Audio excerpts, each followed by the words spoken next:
He always said she was the sun his world revolved around. John and Sarah weren't just married, they were the kind of couple friends envied. The kind you'd see holding hands in the park, their laughter echoing a decade of shared memories. 10 years, a lifetime, it felt like. John had built his entire world on the foundation of their love, a foundation he believed was unshakable, solid as rock. Every morning, he'd wake up, see her sleeping beside him, and thank his lucky stars. He trusted her with his life, his dreams, his deepest fears. He trusted her completely. But sometimes, the brightest sun can cast the darkest shadows, and a single, tiny crack is all it takes for a whole world to come crumbling down. For John, that crack came in the form of a simple digital photograph. A photo that would not just change his life, but shatter the very reality he held so dear. John was what you'd call a sentimental guy. He loved looking back at old photos, reliving the moments that stitched their life together. One quiet Tuesday evening, while Sarah was out with her friends for her weekly girls' night, John decided to do just that. He was transferring some pictures from his phone to his laptop, clearing up space, when he stumbled upon a folder he didn't recognize. It was from a recent business trip Sarah had taken to Chicago. She'd told him all about it, the boring conferences, the stuffy hotel room, how much she missed him. He smiled, ready to see the sights she'd captured. The first few photos were just as she'd described. Generic shots of a conference hall, a blurry picture of her hotel room, a selfie of her looking tired but smiling.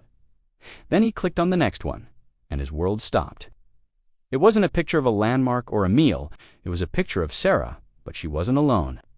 She was in that same hotel room, but her tired smile was gone, replaced by a radiant, joyful laugh he hadn't seen in years.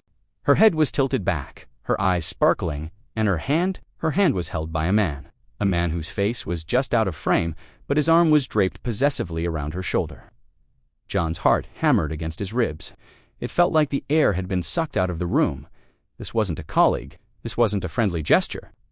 The intimacy in that single frozen moment screamed a story he wasn't ready to hear. He zoomed in, his hand shaking so violently he could barely control the mouse. He saw the man's watch, a distinctive silver watch with a blue face. He'd never seen it before. His mind raced, trying to make sense of it.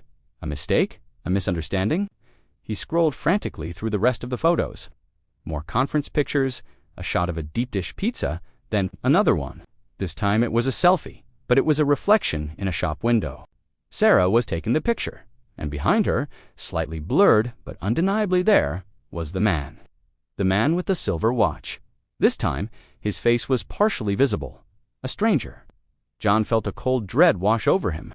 He started scrolling through Sarah's social media, his mind a chaotic mess of denial and panic. Everything looked normal. Pictures of them, posts about how much she loved him. It was a perfect, curated lie.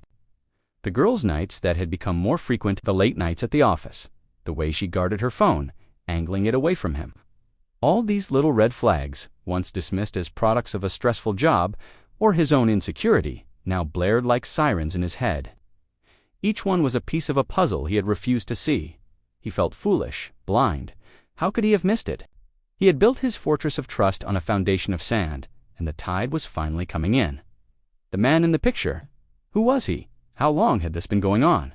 The questions were a swarm of angry bees in his mind, each one stinging him with a fresh wave of pain.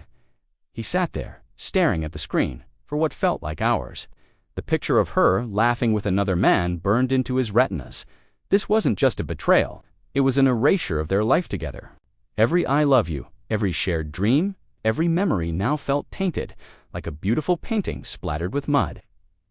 He thought about their 10th anniversary trip to Italy just last year. Was she thinking of him then, when she looked at him across a candlelit dinner in Rome and said he was her everything? Was that a lie? The pain was physical.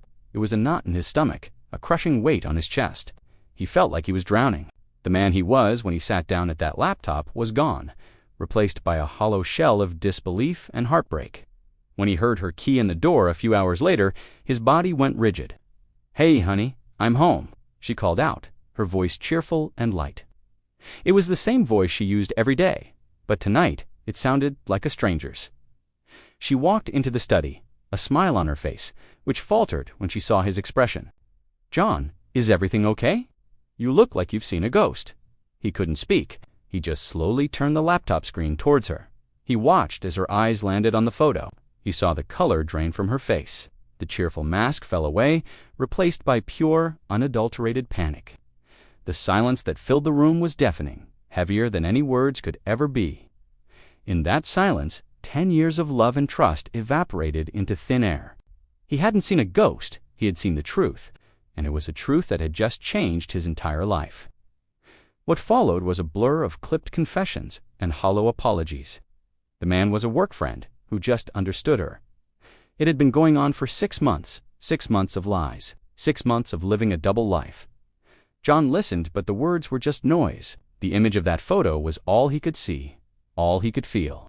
He realized that trust once broken doesn't just crack, it shatters into a million microscopic pieces, and no amount of glue or apologies can ever make it whole again.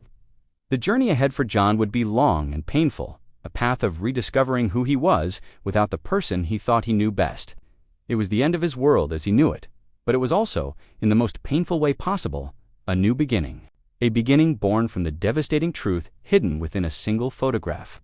The path to healing is never easy, but it's a journey worth taking. For anyone navigating the treacherous waters of betrayal, remember that you are not alone and your feelings are valid. It's okay to feel broken, but it's crucial to know that you have the strength to rebuild. Reaching out to friends, family, or a professional therapist can provide the support you need to process the pain and find your way forward. Your story doesn't end here. This is just a chapter. You have the power to write the next one. Thank you so much for joining me for this story. If it resonated with you, please consider liking this video and subscribing to the channel for more content like this. Your support means the world. Stay strong and take care of yourselves.